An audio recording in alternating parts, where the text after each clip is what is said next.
मैंने पिछले वीडियो में माइंड चेटरिंग, फिर माइंड स्टेबिलिटी पर, उसके बाद हाउ आवर ओसिरी थॉट इन ओसिरी thought how to concentrate in something, इस टॉपिक पे मैंने वीडियो बनाई थी। आज के वीडियो में मैं एज टॉपिक ये लेना चाहता हूँ कि मतलब हमारा जब ओसिरी में जब हम होते हैं उस समय हमारी मतलब जो कॉन्फिडेंस होता है वो बहुत नीचे होता है। मतलब हम कोई भी चीज़ कॉन्फिडेंटली किससे बात नहीं कर पाते, मतलब हमारे पास कॉन्फिडेंस की कमी होती है। तो in that condition how to we gain confidence. तो सबसे पहले हम यही जानेंगे कि in OCD condition how to gain confidence. उसके बाद हमारा how to change our behaviour, our habits. इस टॉपिक में भी मैं धीरे धीरे बात करूँगा। लेकिन सबसे पहले हमें क्या जानना चाहिए कि in OCD condition our mind will be questioning to our self with imaginary problem. मतलब वो चीज़ का रियलिटी में एग्जिस्टेंस नहीं होता, लेकिन हमारा माइंड उस पर एक्शन लेता है। what that can be mind state that our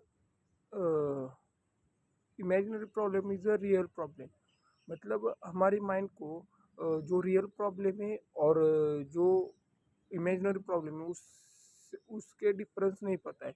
उसको सिर्फ यही पता है कि अगर हम उस पर एक्शन ले रहे हैं तो प्रॉब्लम है, उसका सोल्यूशन निकालना ही पड़ेगा। और ओसीडी में सबसे पहले होता क्या है कि अगर कोई प्रॉब्लम है, अगर हम उसका सोल्यूशन निकालेंगे तो हमको रिलीफ मिलेगा। रिलीफ मतलब क्या, हमारा डोपामाइन, सबसे पहले हमें कोई तो टास्क मिला है तो हम डोपामाइन हाई जाएगा। अगर हमने वो टास्क पूरा किया तो हमारा डोपामाइन पूरा रिलीज होगा। मतलब बॉडी को एक सिग्नल जाएगा कि हमने कोई तो टास्क किया है तो हमें अच्छा फीलिंग होगा।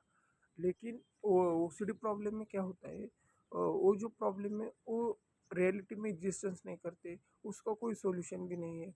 तो हमारी बॉडी, हमारा माइंड उसका सॉल्यूशन निकालते रहता है, लेकिन उसको आंसर ही नहीं मिल रहा है।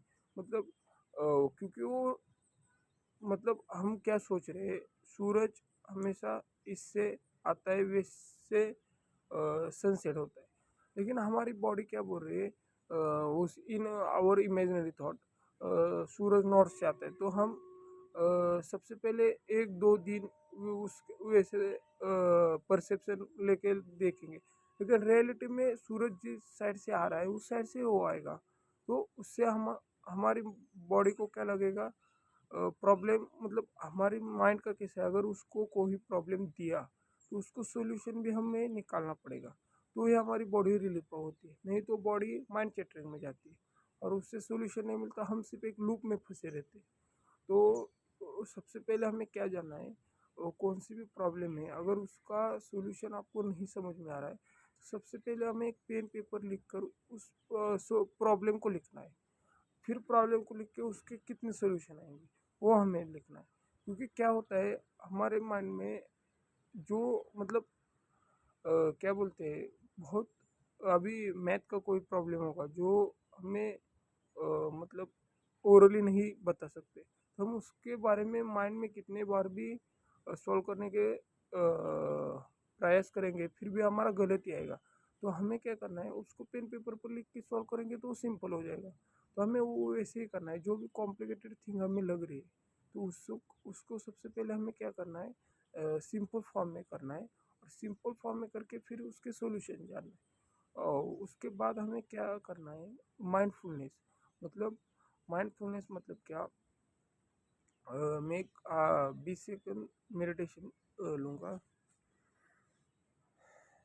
ओम नमः शिवाय।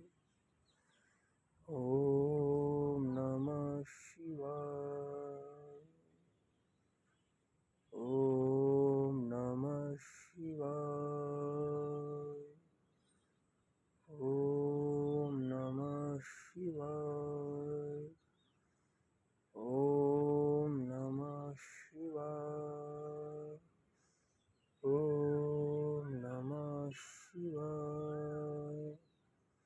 ओम नमः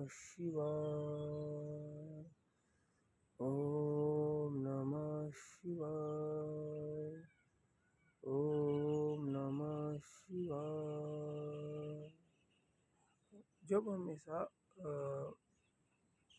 मेडिटेशन करते हैं तो हमारी बॉडी सबसे पहले रिलैक्स स्टेट में जाती है।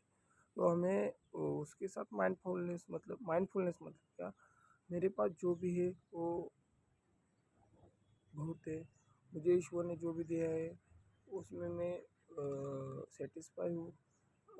मेरे मेरा माइंड स्टेबल कंडीशन में है, मैं हमेशा हैप्पी हेल्दी हूँ, मेरी मेंटल बैलेंस ठीक है। ऐसा हमें माइंड में बोलना है, क्योंकि हमारा माइंड कैसा है, जो भी हम बोलेंगे वो उससे ही वो पैटर्न तैयार करेगा और वैसे ही वो एक्शन लेगा। तो सबसे पहले हमें क्या करना है, हमारे जो पैटर्न है वो चेंज करना है। अगर हमारे पैटर्न चेंज हो गए तो हमारे एक्शन चेंज होगी, और अगर हमारे एक्शन चेंज होगी तो हमें इनडायरेक्टली हमारी हैबिट चेंज होगी। हैबिट चेंज होगी तो इनडायरेक्टली हमारी मेंटल बैलेंस ठीक होगी। तो हमें सबसे पहले पैटर्न को चेंज करना है। और इन ओसीडी कंडीशन सबसे पहले हमें क्या होता है, हम प्रेजेंट मोमेंट में नहीं होती। तो अगर ओसीडी हम कोई तो टास्क करें, अगर तब ओसीडी का थॉट आ रहा है, सबसे पहले तो हम इजीली इग्नोर करने का, लेकिन इग्नोर नहीं हो रहा तो 5 4 3 2 1 रूल अपनाने का। तो 5 मतलब क्या, तुम्हारे आसपास के 5 थिंग्स देखना, मतलब अभी मैं किधर हूँ। उसके बाद जो 4 थिंग्स जो तुम टच कर सकते, उसके बाद 3 things that can you do right now. 2 things, 2 number का क्या होता है, 2 number what did I do in right now.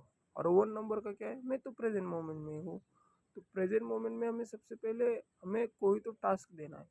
तो हमें सबसे पहले जो भी हम हमारे दिन की शुरुआत करेंगे तो हमें टू डू लिस्ट बनाना है, जिससे कि हमारे बॉडी को, माइंड को कोई तो टास्क मिले तो ही वो एक डायरेक्शन में जा सकता है। अगर उसको कोई टास्क नहीं मिल रहा है तो वो फ्लक्चुएटेड हो जाएगा।